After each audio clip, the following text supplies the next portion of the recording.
Okay, this is think time, the power of task planning, and the task is now working. It looks like Marcos was talking about tasks. I want to talk about how to get students to do it more effectively, because we've probably all had that situation where you walk into the classroom and say, hey, pair work, and here's your task, and you're A, and here's your task, you're being talk now. And the students say, what do you like, sports, right?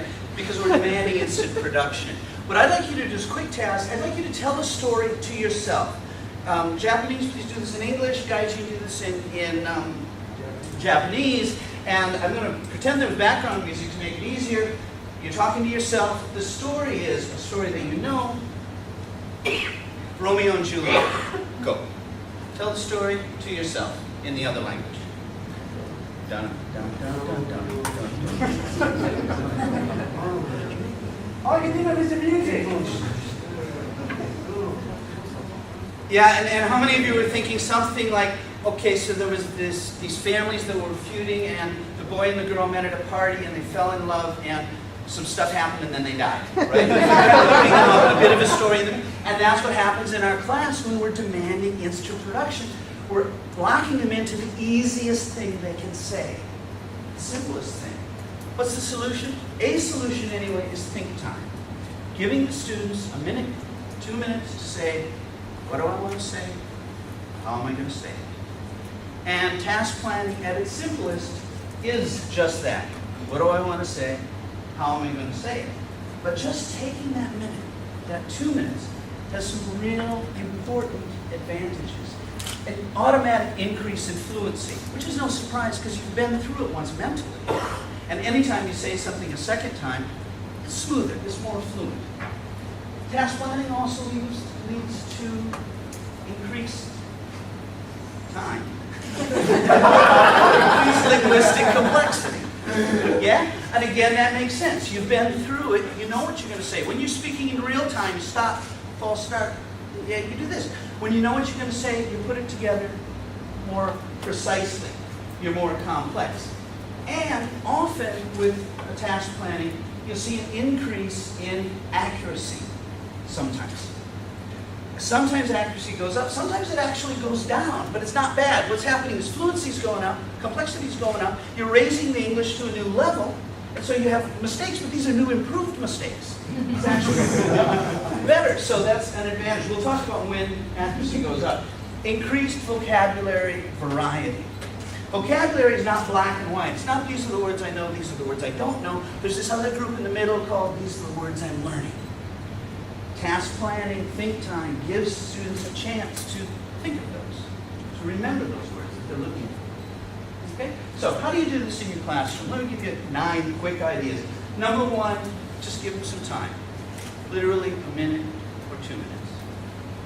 And that leads, and you will have a handout that has all these ideas, you don't need to take notes. The problem with that is silence.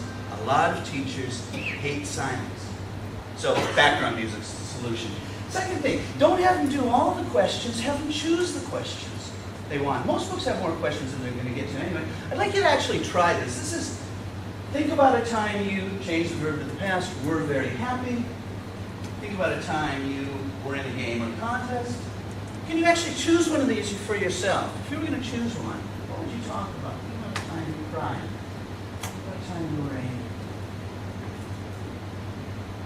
And do you notice, just thinking of the question, you cannot understand the question without starting to formulate an answer. You only understand these questions in the context. Variation, have them rate the questions from good to bad, and they only talk about the questions that they rate as good. Now I said sometimes accuracy goes up, and that's when we do language work right before a fluency activity. I'd like to give you a quick example.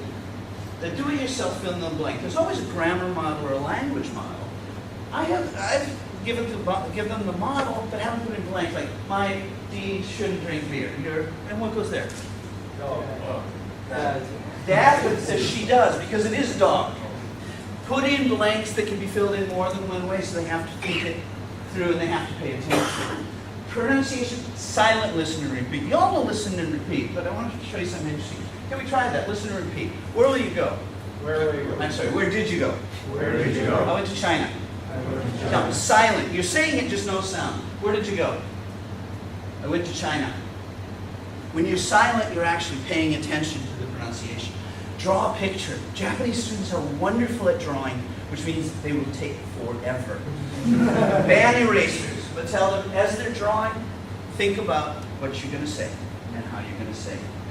Something similar is to have students, that's a long 20 seconds, have students make mind maps. Now, when I was first introduced to mind maps, I was very skeptical because I was introduced to it as a way of note-taking. For note-making, mind maps are brilliant. The students decide what they're going to talk about, and in the process, they're creating their own content. Another quick and easy activity is English, please. Have them spend the first few minutes on a task in Japanese. They create the meaning. They figure out what they want to say in Nihongo, and then, just like the TV show, English, please, they go back and have that same conversation in English. And it's a much deeper conversation than if you had them start off in English right away. Finally, and Scott mentioned this before, task recycling. They created this wonderful thing to say, have them say it 2, 3, 4 times with different partners.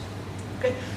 We can't, as teachers, we cannot control, we shouldn't control what's going to happen in the classroom completely. A lot is left to chance.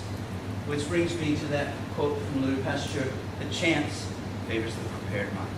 And that's task planning. There is a handout. Thank you all very much.